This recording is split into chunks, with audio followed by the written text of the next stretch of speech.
Hello, everyone, and welcome to our Vegan Spirituality Online Gathering. My name is Lisa Levinson. I'll be one of your hosts this evening, and I'm the director of the Sustainable Activism Campaign for In Defense of Animals, and we provide emotional and spiritual resources for animal activists. And the vegan spirituality community is something that's been going on for a while. We have 20 groups or more that meet monthly around the country. And we also started this online gathering as an effort to connect folks who don't live in those specific cities. For more information about how to start your own vegan spirituality group in your area, you can visit veganspirituality.com online. Today, we are super excited to have as our guest Dr. Gabriel Cousens, and we'll hear a lot more about him in a few moments. And we've got our co-host, Judy Carmen here. How you doing, Judy? Yeah, we can't hear you, so why don't you give a call back in? So thanks so much. And a couple of other things, I'll be your technical host as we go through the webinar today. So if you have any questions or concerns, we have a chat box. You can go ahead and type in the chat box, and then I'll respond to you. And let us know if the volume's okay, if the picture's okay, how things are going with this webinar. And also, you can communicate with us in the chat box. So we'll go ahead and read those questions. The format today will be an interview. So Judy Carmen, who is the author of Peace to All Beings and also my co-host, she will be doing an interview with Dr. Cousens.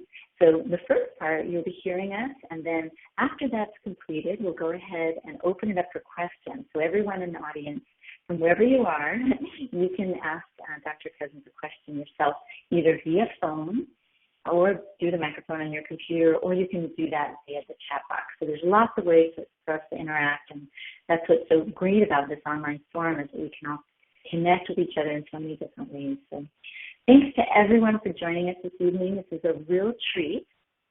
We're so glad to have you here. Yay, wonderful. Hi, Judy. Hi, can you hear me? Yes, we can. Just All right. barely. Go ahead. Let me just turn up my... Is it my time? Okay, yeah. We're good. Little echo. All right, well, I am going to introduce Gabriel Cousens. Let's see, Judy. It's a little muffled, so it's hard to hear you. I don't know if the other phone that you had before. Okay, well, we'll give it a try. And if you'd like, I could also do the introduction too. Okay. That might be another way. So I'll go ahead and read Dr. Cousens' bio. Rabbi Gabriel Cousens, MD, is the author of 11 internationally acclaimed books, including Spiritual Nutrition and Creating Peace by Being Peace. Known worldwide as a spiritual teacher and the leading expert in live plant-source nutrition, Dr. Cousens functions as a holistic physician, psychiatrist, family therapist, and cutting-edge researcher on healing diabetes naturally. He holds an MD from Columbia Medical School, a doctorate in homeopathy, and diplomas in Ayurveda, clinical acupuncture, and holistic medicine. His multicultural background as an ordained rabbi, an acknowledged yogi, and a 4-year Native American sun dancer adds insight to his whole person enlightenment teaching. Dr. Cousens is the founder and director of the Tree of Life Foundation and the Tree of Life Center US. In his book, There is a Cure for Diabetes, Dr. Cousens presents his center's program for reversing diabetes naturally. To see more about Dr. Cousens' work and his programs, to sign up for his newsletter, you can go to drcousens.com, which is dr.cousens.com. I'll go ahead and type that right into our chat box for those people who want a little more information. There's not a dot after the DR, is there? No. What was that? I think it's just Dr. Cousens, no dot. Oh, thank you for clarifying. Okay, Dr. Cousens, no dot. Okay, well, I'll go ahead and I got this right from your bio, so I'll go ahead and put it in there. And if that one doesn't work for folks, they can try the non-dot version. So we'll do both on there. Great, thank you so much. It looks like Judy's going to join us back in a moment. So we'll go back to I may go ahead and start with your first question or two. So, Dr. Cousens, can you tell us about how what we eat can have an impact on our spirituality? So, for example, What is the rainbow diet, and how does it affect our chakra system? Those two are the questions we'll go for, but the first one is how what we eat has an impact on our spirituality.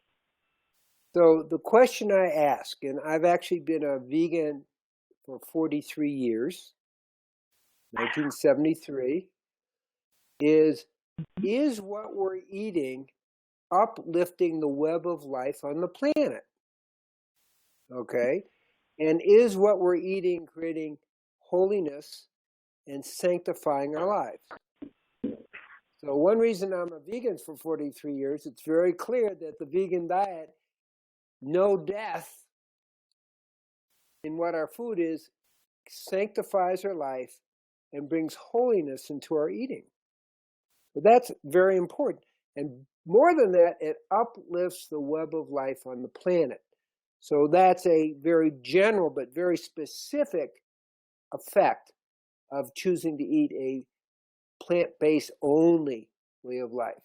Now, I started the first Kundalini crisis clinic in 1976. And what I noticed is that people had any imbalances that had too much energy, they would eat meat. And then I realized meat, fish, chicken, and dairy were a sludge to the movement of the Kundalini through the systems. And there's, in the yogic system, there's 72,000 nadis, which is the subtle nervous system. So meat, fish, chicken, and dairy, and the energy of death, clogs the flow of the spiritual energy, also known as Kundalini, through the system. And it was very specific. So that's one of the reasons I believe almost all the major traditions, except really one, the Islamic tradition, has a vegan diet as its base. Okay, and why we see in the original Torah teachings, Genesis 1:29, every seed of a fruit-bearing tree and every grass and grain shall be your food. It didn't say cows. It didn't say dairy. It didn't say animals. And that's a pretty important point. So it's a way of life that best optimizes spiritual life. Now, we know the ancient rishis also were vegan, plant source only, and live food, and the Taoist masters as well. So it's in different traditions. The core of the Mormon under Joseph Smith, the key 25 people, they were all plant source only and live food. So we have a lot of traditions that they really understood the basis that when you take the energy of death into your system, it compromises your spiritual subtle system.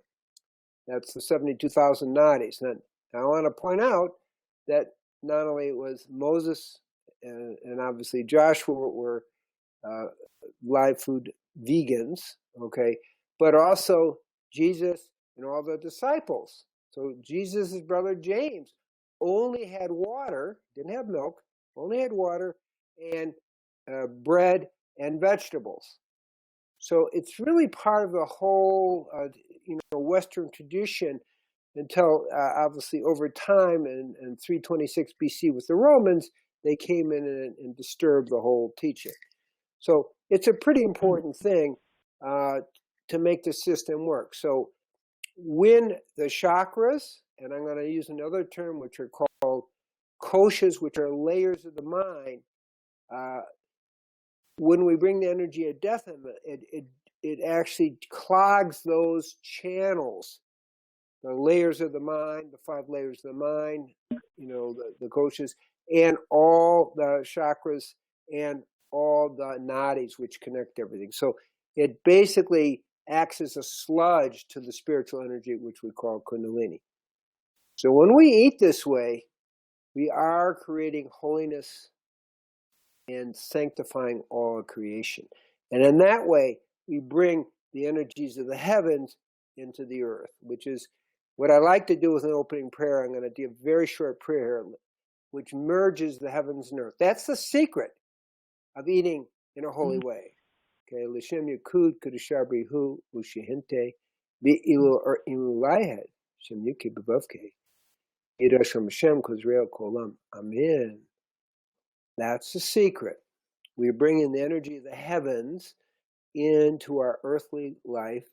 Food is a love note from God, and we sanctify every time we sit to eat. We're sanctifying ourselves and uplifting all the web of life of all creation, and we're creating holiness at every meal. That's the key to spiritual nutrition. So it's a great question to start with. Good. Yeah. So now we can't hear you, Judy. I'm going to go on to the next question. The next one here is sort of part two of the first question.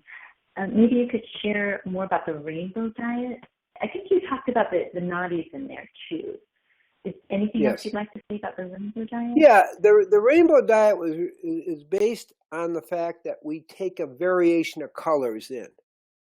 And for each chakra, the colors have a frequency that actually build the chakra, and the foods themselves have a frequency. So, for example, the heart chakra is leafy greens and vegetables, but the green has magnesium, which is the best nutrient for the heart.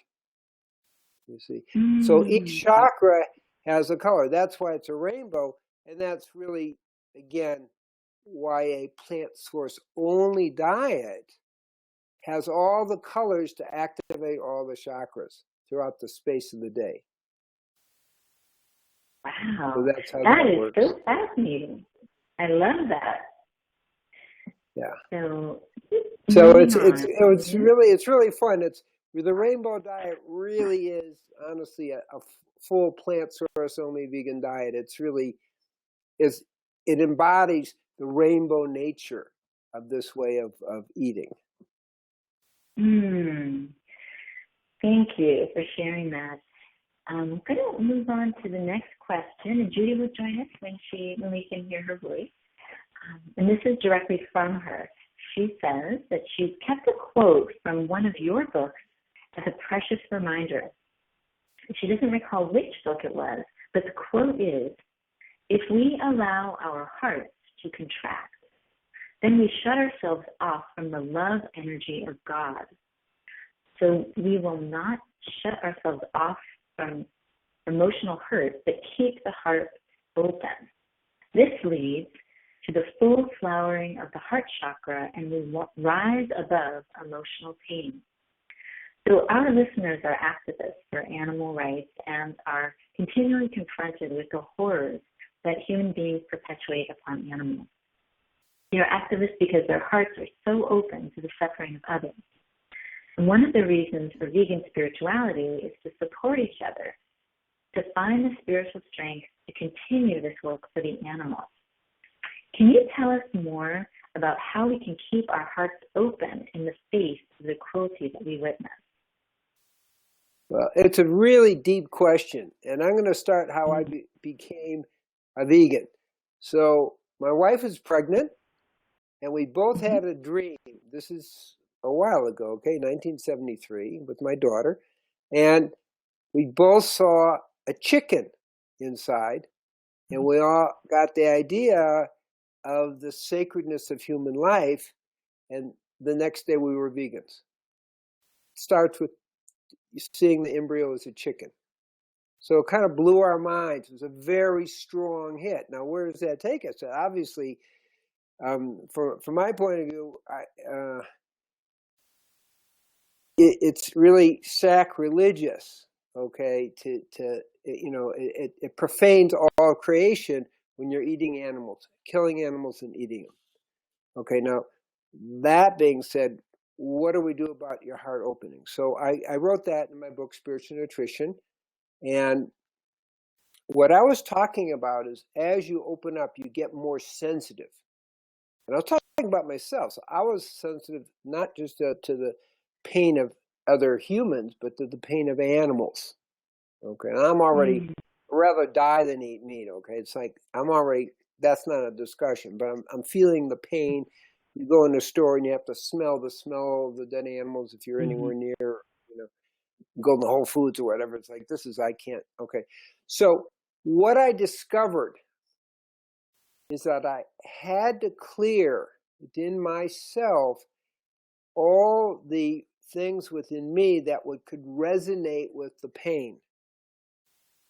So I saw within myself, cruelties I may have experienced. Okay, and so part of having an open heart is open it so wide that you're able to become transparent.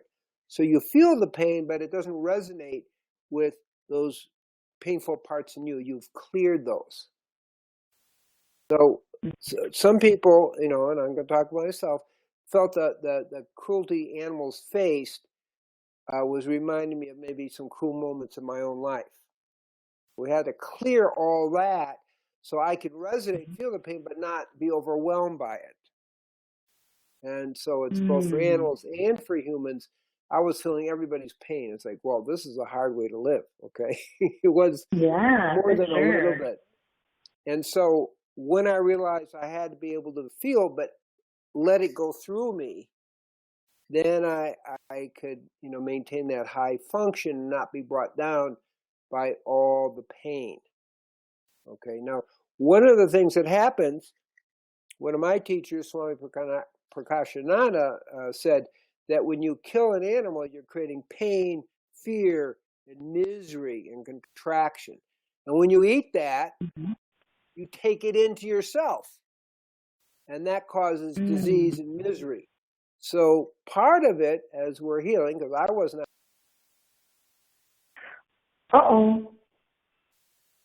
Oh dear. Hold on just a moment. We're going to get him back. My apologies. Oh, here we go.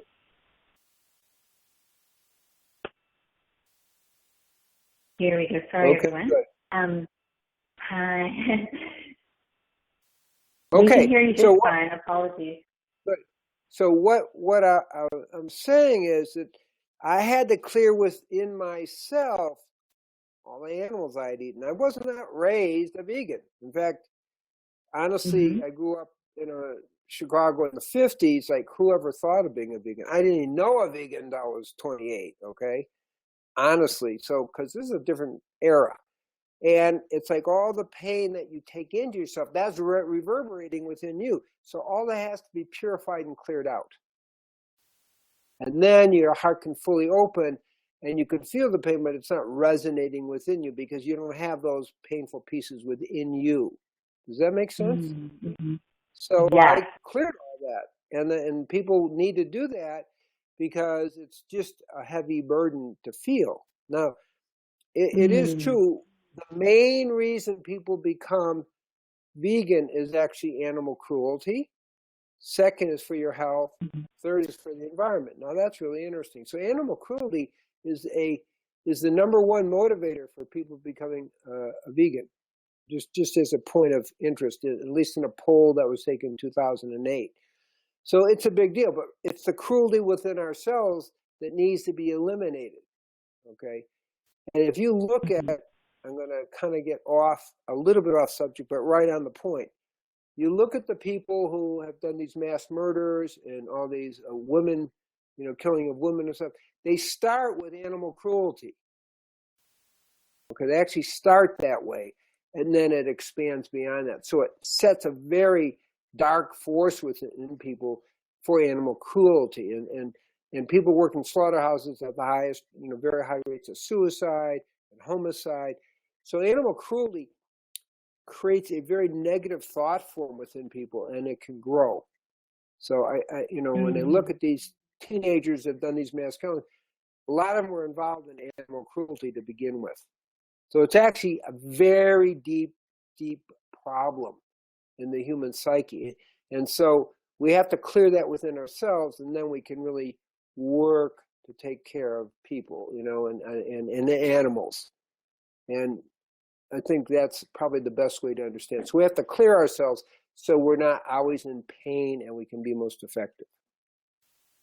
We did have a little question here in the chat box about how we clear ourselves. Okay. Well, I actually teach a course in it. I'm not advertising for the course. It's called the 0 Point. And you can identify the root and seed cause of where those things happen and actually do this process to clear it. And it's a 4-day course. It takes by the end of the day, it takes about a minute or two to do it.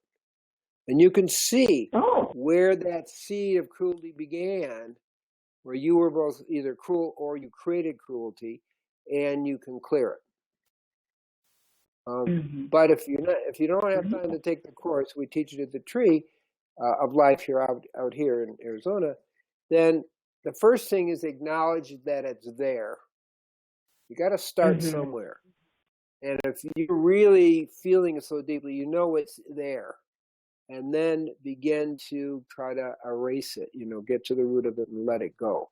First, you got to notice that it's there.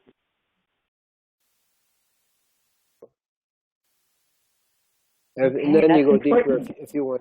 Yeah, and then if you want to go deeper, then that course is like perfect for people for those kind of issues. And when you're not feeling the pain all the time, you can be much more effective in being what I would call a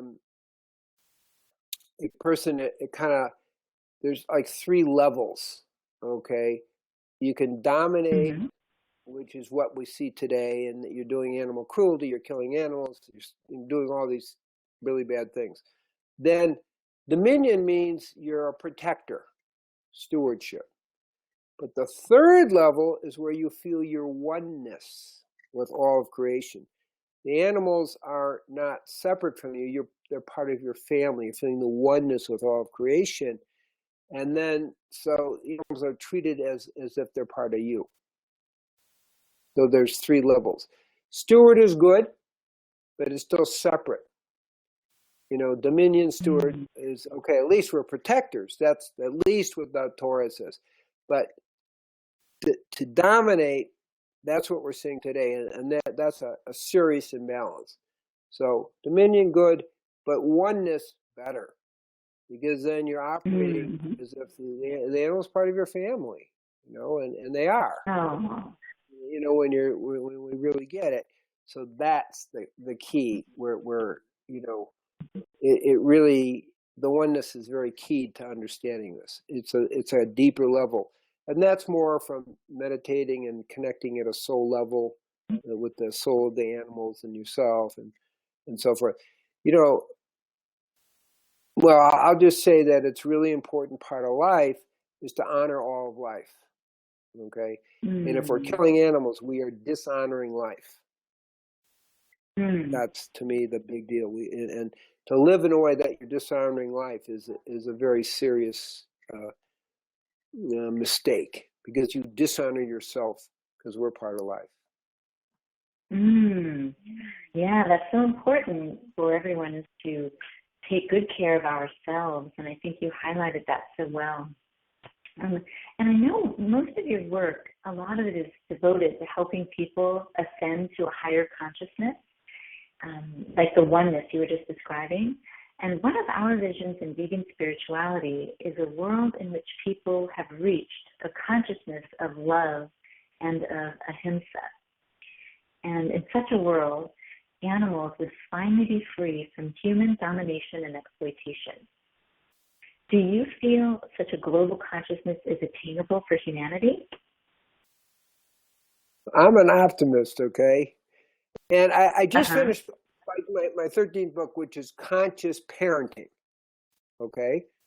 And conscious parenting, I talk about really how, as a conscious parent, how to create a vegan lifestyle for your children. Okay, it's a really big, important thing, because kids can, they're very tuned in. They know what death is about. They understand that. And so introducing a vegan way of life for children is the next step of creating a world where it's just common sense that we're all one.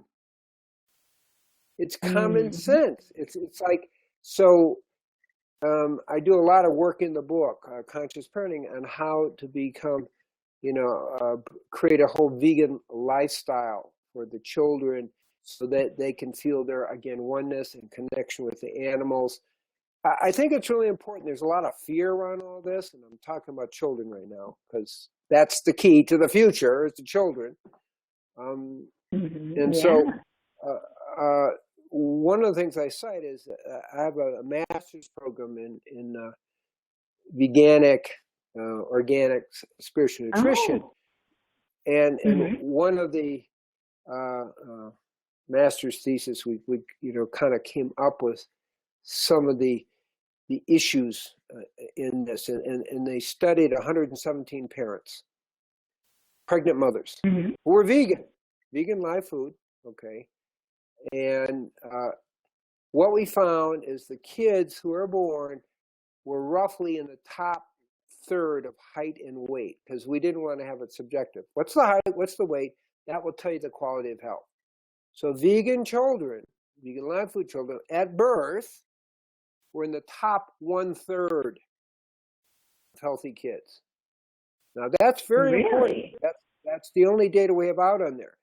Now, we followed that group for the next 10 months. And again, they were in height and weight in the upper third. And actually, in terms of weight, which is interesting, they're in the upper 12%. Okay? So then we followed it for 4 years. And at 4 years, they remain in the upper third of height and weight. Now, that's very significant. It takes away all the myths about raising your kids vegan and you're going to harm them and all that. It just simply isn't true. Now, the other thing is, you probably remember Benjamin Spock, Dr. Benjamin Spock. Yes? No? America's pediatrician. So he also promoted a vegan diet. Most people don't know that. So in his last book, he talked about the importance of a vegan diet for children. And he talked about it in another way. He said that there's a pattern here, that what the kids learn as children, how to eat healthy and right, a vegan way. And again, I'm making a point, vegan here. That's what he said.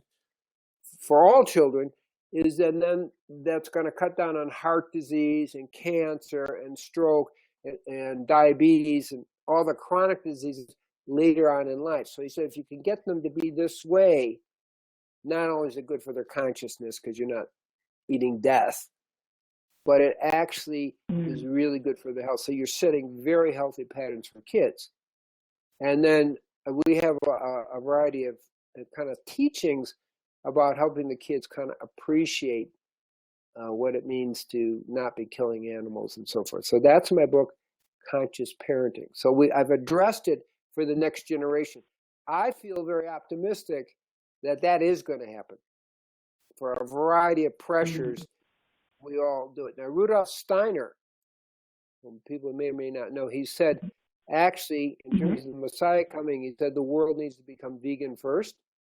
And in that process, it will be ready to receive the Messiah. So I think that was in 1919 when he said that. Wow. So it's like, these are really important things to understand. Yeah. So I feel optimistic. I feel we are the wave of the future. I feel the veganism is in each generation, we're given the medicine for healing that generation. And this generation, with so much cruelty and craziness and chaos, veganism, I like to call it holistic veganism, is actually the medicine for healing this generation and all the generations into the future. Wow. So, now that's a very optimistic approach. Yeah, that's beautiful. Yeah. Super encouraging. Yeah, I feel very encouraged. It's going to happen. It's going to happen. Oh, wonderful. This is so helpful to hear this. It's very rejuvenating for all of us, I'm sure, to hear that positivity or that level of confidence. I'll take it a step Yeah. further. I do a lot of humanitarian work around the world. We have 13 international projects, and it's diabetes prevention, but we're also teaching organic, veganic farming. Wow. Right, around the world. Okay, because if you go veganic, there's an important thing, is you're not taking blood meal, bone meal, or manure, all of which can have GMO energies in it and, bacteria in it. So at the Tree of Life, we have a total vegan world, and it's an organic, veganic garden, no GMOs, no animal manure, no blood or bone meal. So it's kind of exciting in the big picture, as part of that whole story is really going with the veganic farming. So but we teach it all over the world, and it's very nice. And we're talking Africa and Central America and South America and Middle East too, is teaching this diabetes prevention. The emphasis being also the empowerment of feeding people healthy food. So in Ethiopia, Ghana, Nigeria, Cameroon, we are actually teaching organic, veganic farming. So it's like we're bringing it to the world. That's what we're doing. Yeah. So it's so amazing, Dr. Cousens. Yeah. Your centers around the world, I was so impressed when I reviewed all of the humanitarian work that you're doing, and promoting veganic agriculture is going to raise the bar in so many ways and provide access to that sort of spiritually enlightened food. So thank you so much for doing that. Okay, well, it's my joy, because to me that's part of answering your question, isn't it? You get yes. When we learn to eat that way and grow the food of that way. And people like it. Yeah, we have really no problem getting people to go back to the natural way of eating. Oh, so it's good. Wow, that's so good to hear that. Now, you strongly promote the connection of diet to meditation, fellowship, wisdom, and love. And as a vegan spirituality group, we certainly agree with promoting that connection as well. So as a community, we meet online and also in local groups, like I mentioned earlier. What advice could you give us to help us work together in the best possible way for the animals and also for our own spiritual lives? So one of the most important things, and I do a lot of meditating, is connecting to your own soul, which hardlines us into God. Okay? So as we connect to our own soul, it opens up what we call in yoga vairagya. You see the spark of God in all people, okay? And so then that helps people get along together, because when they see the spark of God within themselves, that's because we got to do that first. But you also see the spark of God and the soul of the divine in all the animals. So if the more people meditate, the more they can tune into the oneness of who we are. And that's the key understanding. And with that, then you're operating from oneness, which is different again from stewardship, where you're separate from, and obviously domination. That's the key, I think. So if people can meditate more and meditate together in a group, then the heart naturally opens up, and you can sense of these things really also in the animal world too.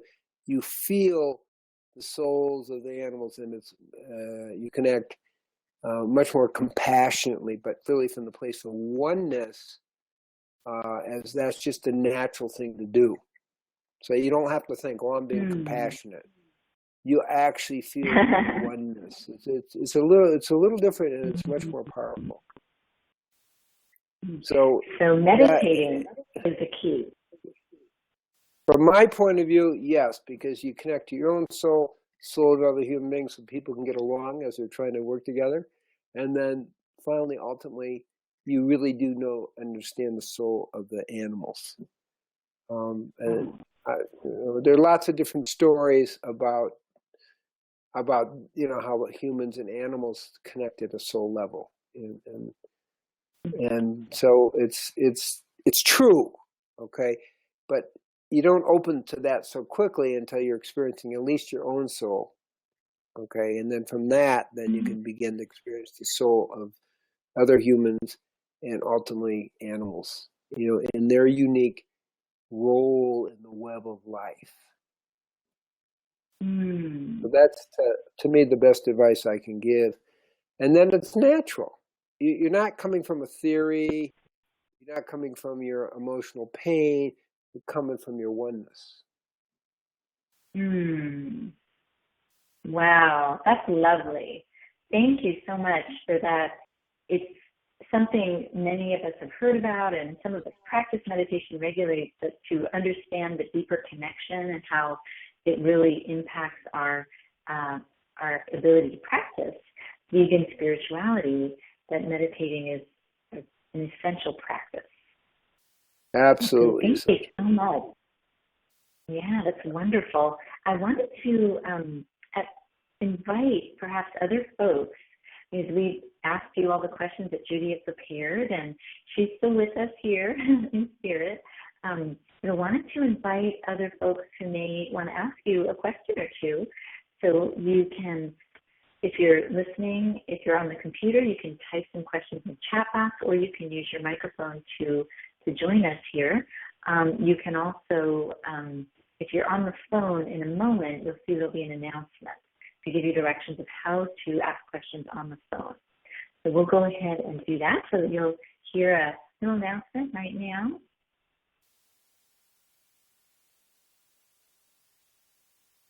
All attendees are muted and may unmute themselves by pressing *6.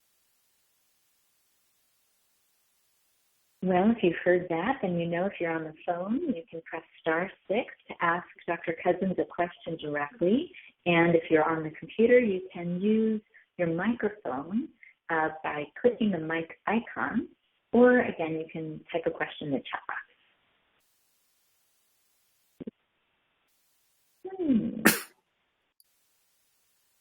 Oh, here he comes. We lost Dr. Cousens again. So, let's see. Any questions for anyone?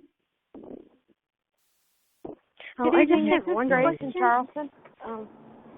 Oops, I'm sorry. It sounds like we have a couple people. How about one person at a time? What's your name? I'm Susan. I just had one question. Excellent Wonderful. show. Thank you, Susan. I just wondered. Yes, I wondered how you think about, like, a lot of us have cats and they eat meat, and how you think about that, or justify it, or deal with it, I guess. Well, that's a good question. I'm going to go back to something really interesting, which most people don't think about. I mentioned Genesis 1:29, which is how humans need to be on a full vegan diet. But Genesis 1:30 says, in the time to come, all the animals,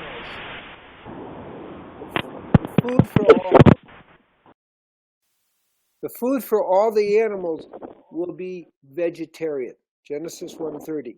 And that's how lion, yes, and that's how the lion and the lamb will lay down together. Oh, okay? Right. Yes, that's right. So in the time to come, that will be the case. Now you can actually keep dogs can be vegetarian, but cats can't at this point in time. Exactly. Yeah. And they will die. They will suffer. Right. That's not so good. If you're going to have a cat, you got to give them a diet that they're not going to die on. That's kind of what we're talking about. So that's the answer.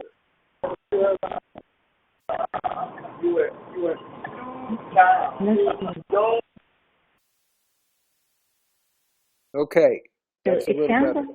like thank Could you, you Dr. you Cousens. heard about Genesis 1:30, that in time there'll be a genetic mutation and all the carnivorous animals will become vegans. That's in prophecy. That's how the lion and the lamb will lay down together. And that is where we're going in the future. In the moment, it would be cruel to not feed your cats what they need to keep alive and keep healthy. That would be a cruel act. Yeah. So that's how I look at it. Well, thank you for answering that question, which is a common one, actually. People often wonder what to do about that. In a few months, we'll be having a webinar addressing that specific issue, just so you know, the people who are part of our group. Probably actually in March, I've scheduled someone to talk about that specifically. And also, just wanted to let the person who called, because of the background noise, I muted you, but doesn't mean we still really want to hear from you. So I hope that question was answered. I appreciate your answer, Dr. Cousens. And there was someone else who is on the line too. Would you like to ask your question? Hey, good evening. This is Grace from Charleston. From Charleston? Okay. Can you hear me? Yes. Yes, we can. There's a lot of background on your phone too. Yeah, I Okay, didn't know that's how to okay. mute myself. But then when I tried *6 again, it told me to just use the mute button on my phone. And I'm sorry, very, very sorry for the technical difficulties. That's but okay. now I know. It sounds great now. Yeah. I didn't actually have a question because I was in class and I'm catching the bus going home now. That's why it's all the noise. I wanted to thank Dr. Cousens so much for participating. I can't wait to listen to the replay on the computer. And I saw him with Dr. Tuttle in Ohio several years ago, and he's such an amazing man. Thank you so much, Dr. Cousens, for your work and all that you do. And thank you for presenting to the Vegan Spirituality Group tonight. Thank you. Thank you, and thank you for staying with it, and blessings to you. Very sweet. Oh, awesome. Thank you God so much. Yeah. Thank you for joining us. And then for those of you who speak, after you speak, if you can mute yourself on your phone, that would help us so much with any background noise. Awesome. So I'm wondering if anyone else, thank you. Does anyone else want to ask a question by phone or by computer? And I'm also reviewing some of the notes in the chat log as well to see if we have any other sorts of questions here. Hi, I have a question. Yes, what's your name? My name is Shova. Okay, thank you. What's your question?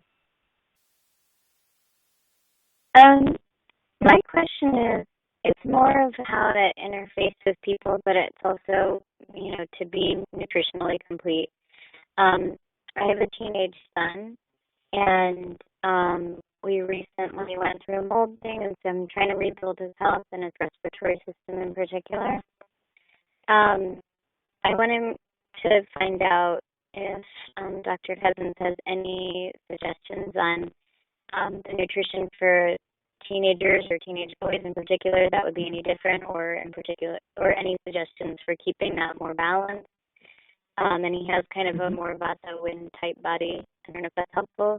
And then also for the big question I always get, which I usually shrug off, is like, how does your kid get protein? And I wonder how Dr. Cousens usually answers that for people. Okay, thank you for your excellent question, Shava. So teenage boys really, and teenage girls really need to, they do need a little extra protein as part of their growth process. Now,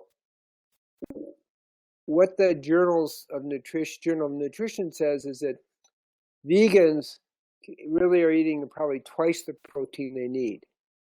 So we don't need a lot of protein. Now, I'm going to tell you, genetically, there's a space of 35 to 70 grams. Very, very little compared to the Paleolithic diet. okay? That is the optimum amount of protein for longevity and anti-cancer, 35 to 70 grams. So that's key. And during this time of growth, the kids need a little bit closer to the 70 grams. Usually we're getting too much protein, but there's plenty of protein in your nuts and seeds, and there is really plenty of protein concentrate. So we have about 20 to 30,000 genes and about 200,000 gene variations. There's no one diet for everybody, and that's really important to understand. About 70% of the population, according to the genetics on chromosome 19, it's that detailed, about 70% of people need a higher protein diet, which is like 75 grams. Now, that's really not a lot of protein. In the big world, it's hardly anything. But that's all you need. 30% need a lower protein, and we have to adjust. I'll give you, this is a true story, it's me. And with age, you actually, in middle age, if people have excess protein, they're double the rates of mortality and quadruple the rates of cancer. So if you're over 70 grams, you're actually not good for you. So the big issue is people are eating too much protein. But around 65, and I'm a little past that, your need for protein goes up a little bit. And I probably, the range of protein need is like 10 to 20% of your meal. And I'm probably running about 8%. And at 60, I did 601 push-ups, so I'm not doing too badly at 8%. But I'm kind of stuck. I'm trying to do some pull-ups, okay? And I'm up to 25, and I'm stuck there. I can't get. And I read this article, and all I did is take 1 tablespoon more a day of blue-green algae, what we call E3 Life. And now, last week, I hit 70 pull-ups. Okay? Wow. That's pretty amazing. Yeah, and that's at age 73. So what I'm saying is we do need a certain amount of protein. It's really easy to get. We do need to adjust it to who we are. I'm a person who needs a lower protein, a diet, like more closer to 10%. Some people need 15% or 20%, and that's fine. We just need to keep in the range between 35 and 70, and it's really easy. Now, I'll take nuts and seeds because that's a big source of protein. The research shows that if you just eat occasional nuts and seeds, you're going to decrease your mortality rate by 7%. Now, if you're doing nuts and seeds once a week, you decrease your mortality by 9%. You do 2 to 4 times a week by 13%. And if you're having nuts and seeds every day, you decrease your mortality by 20%. Okay, that's pretty impressive. So what I'm saying is we don't really have a problem, and that's why the research with the vegan babies, up to 4 years old, showed they were in the top third of height and weight. So there really isn't a problem. The key is individualize your diet. Some people need the 35, like me. That's closer to what I need. And some people need closer to the 70. But we got to keep within that range. So really the issue is too much protein. That's going to double your rate of mortality, quadruple your rate of cancer. So the real issue is how do we not get too much protein? Okay, that in my experience. And then you just have to adjust with a little bit of protein concentrate or, more nuts and seeds, depending on what you need, what to eat, and so we have no trouble. I mean, there are if you need to have a protein concentrate, there's chlorella and spirulina. Eggs are 44% assimilated. Okay. How about the fact that spirulina, chlorella, and blue-green algae are 90% assimilated?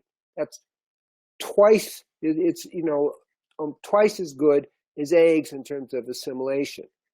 Okay, so, and there's 70% protein, so 60 to 70% protein. So we have no trouble. Those are some, but we also have hemp seed protein, and different kinds of protein concentrates that we have. Really makes life easy.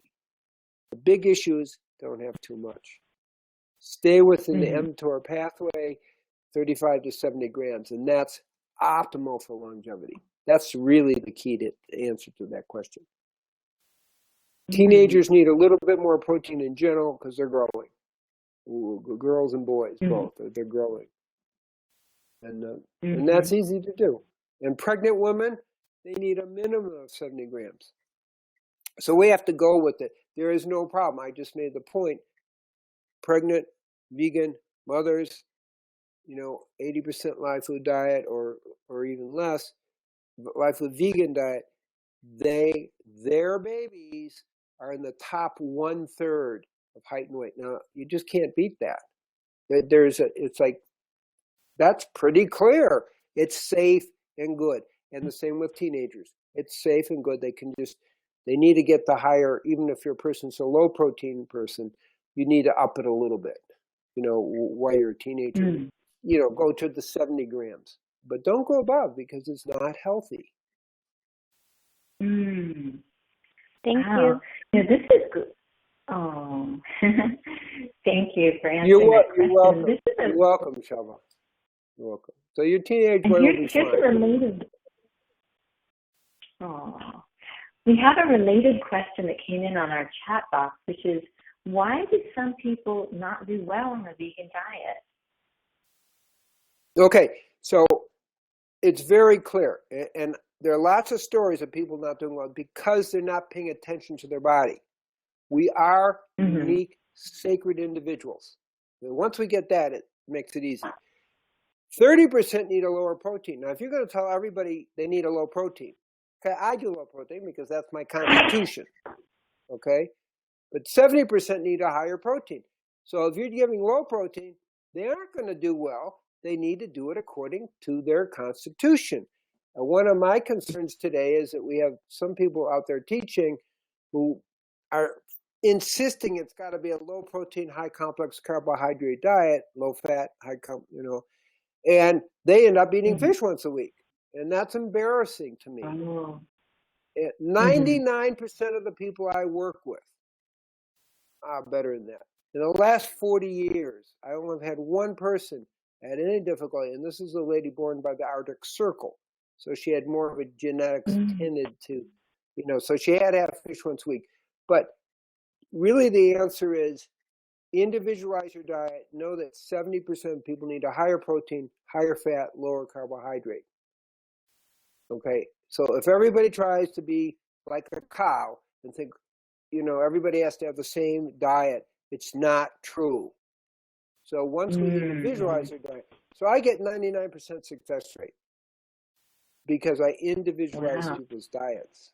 That's the secret, and protein's part of it. In my book, Rainbow Green Life Food Cuisine, and also Conscious Eating, I have interviews. So you can see if your person needs more protein or less protein. That has to be addressed.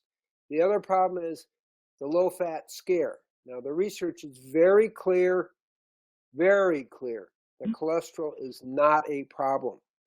So, and we need at least to have a cholesterol of 159. A low cholesterol can increase the rate of stroke, neurological problems, and so forth. So I like to have people at least 159, 160 in the picture. This is the research of Archives of Internal Medicine. I just went off, okay? Can you hear me? The Archives of Internal Medicine, and they show, this is like 30 years of study, with over 1.25 million people. It's a lot of people. Okay, what they show is there is no connection between a saturated fat diet with a cholesterol between 160 and 260. No connection with heart disease. And there was, now that's really important to get because people go into this low fat fear and they do not get the proper cholesterol or long chain omega-3s. And what do I mean is if you get your cholesterol goes too low, I learned this at medical school actually, but I know the details now. There's 6 times more suicide and depression. That is not good. So the big issue is low cholesterol. Now this is a great study in Norway. They did a study of 60 52,000 people, and women with a cholesterol of 270, you think that's high, right? Live 28% longer. Did you hear what I said? 28% longer for a woman having a higher cholesterol. So there is some sexual differences. Women actually do better with a higher cholesterol. So think cholesterol 270, you're going to live 28% longer. That's not bad, okay? So we're really not concerned about cholesterol. The low-fat diets, I think, do people harm, which is what we're seeing. And that's I saw in the 80s, wow, you're only eating green leafy greens, and you're missing it. And the other thing about that, when the Shava talked about her son, is being a little Vata people need more fat in their diet. So if you're going to do this 10% fat diet, you're going to really harm somebody who is more Vata, because they need more fat, more oil, and sweet, salty, and sour food. So there's a bunch of things where if we individualize everything, we get a high level of success. And that means also for most people a fat content of 25 to 45%. Safe, really safe. And the average, you're going to get a cholesterol 160, which is a safe zone. If it goes less than that, I will give people coconut oil to get their cholesterol at least up to 159 or 160 as a precaution. Because if you're just in the lower 25%, you double your rate of suicide. This is not good. Okay? So I want to emphasize that. So those are the two issues that I see where people have trouble. They try to push their cholesterol down, which is distinctly not good for your nervous system, not good for your emotional, mental state. And the protein, you have to get it according to your constitution. So we're unique individuals. We're not a bunch of cows who all eat the same diet. And that's very important. See our uniqueness, honor our uniqueness, and design a diet around the uniqueness. And then we did have a question about how to test for this. Is this through blood work, or is there other ways to test your protein, or the amount? Yes. The way I do it really is with an interview. It's in Rainbow Green Life Food Cuisine. There's a 30 question interview, and it will let you know if you're a fast oxidizer, you need more protein. If you're a slow oxidizer, you need less protein. Okay, well, as I explained, I'm a person is a slow oxidizer. I need less protein. More protein will not be good for me. So that's where at age of 60, I can do 601 push-ups because I was on a low protein diet that was good for me. Okay. And how do I get up to 70 pull-ups? Because I had to raise it a little bit because I'm 73 and you need more protein. You're always adjusting. You're always adjusting. Do you see what I mean? It's very important to get that idea. Yeah. And as long as you're adjusting to who you are, I definitely see 99% success rate. That's a very high success rate because I individualize it to the person. And that interview is in both conscious eating and in Rainbow Green Life Food Cuisine. People can see it. You don't need a blood test. You can just fill out it. And then once you see, I need less protein, more protein, you have to experiment. There's only 3 questions you need to know. How do I feel after eating a meal? Do I feel energized or do I feel slow?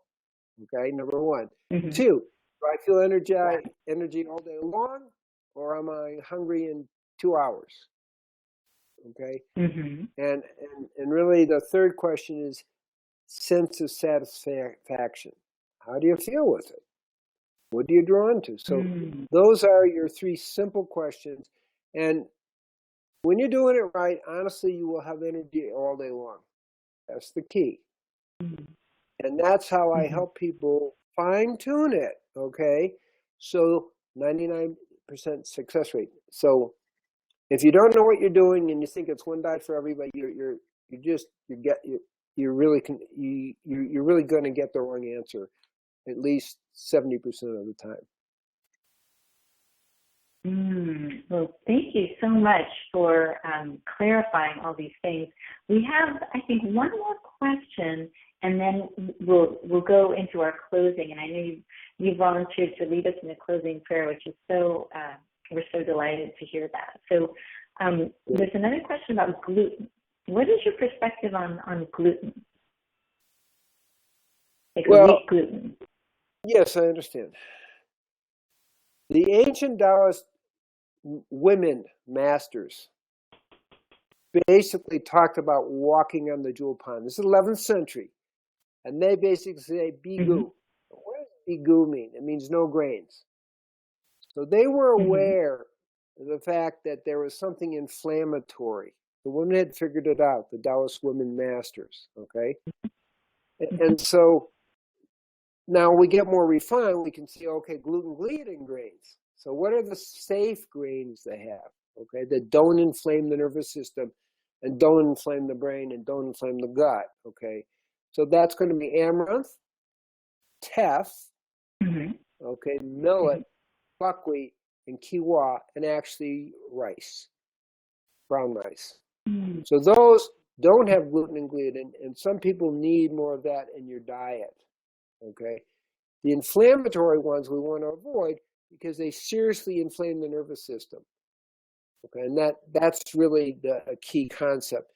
So really, again, it's individualizing, being more specific. Now, if you're a person who has what we call vata constitution, you really may need some grains here.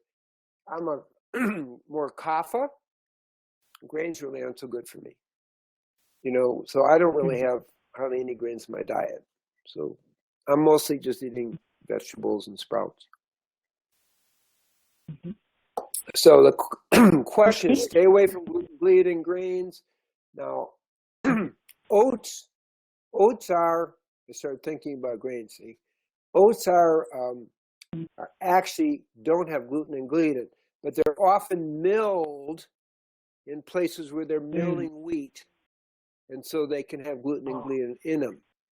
So we have developed a non-gluten gliadin challah for Shabbat, okay? And it's raw oat, specially ground oats, which are one of the 5 holy grains. So knowing that, that's a little tip for people who do Shabbat and challah, okay? We have a really great recipe for, a non-gluten gliadin challah. So that's the key. So grains are not a problem. You have to eat the right grains, and they have to be for your constitution. That's the key understanding.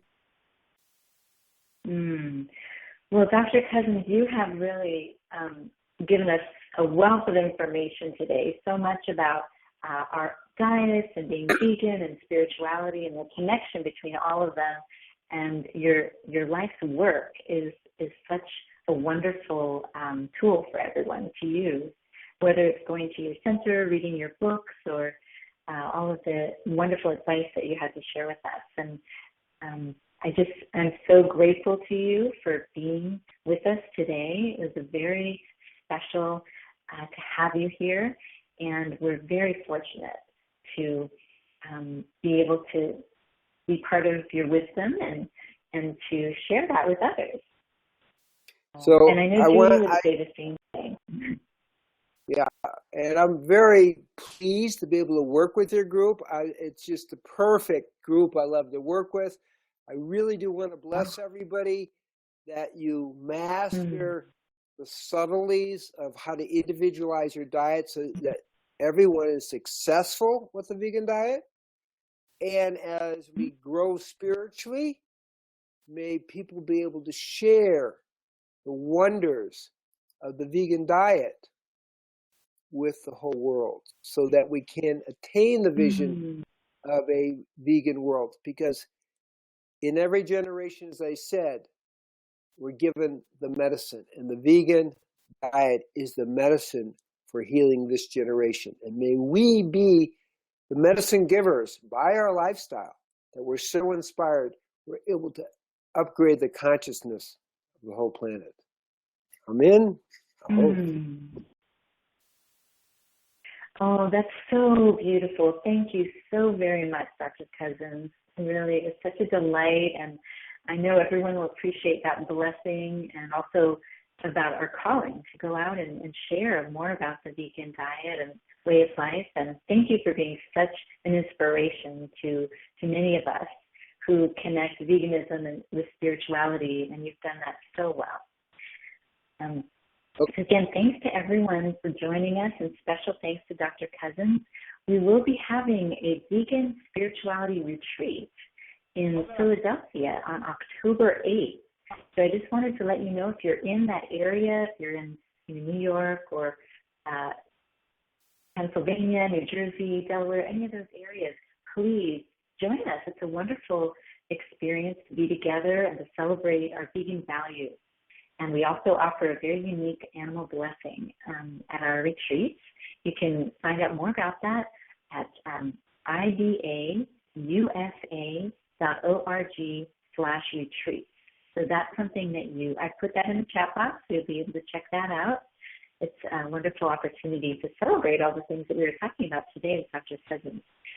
So again, thank you so much, and thanks to Judy Carmen for co-hosting. Okay, and I'm very happy to support your group. Given enough notice, I could even show up at one of your retreats. We'll see. Ooh! Oh, that's fabulous news. Oh. Well, let's see what happens. Okay. It's a great thing that people are doing. Spirituality and veganism, it's a great, great gift to the world. It's a great blessing. So I, again, bless everybody. Everybody feels inspired to be a blessing to the world.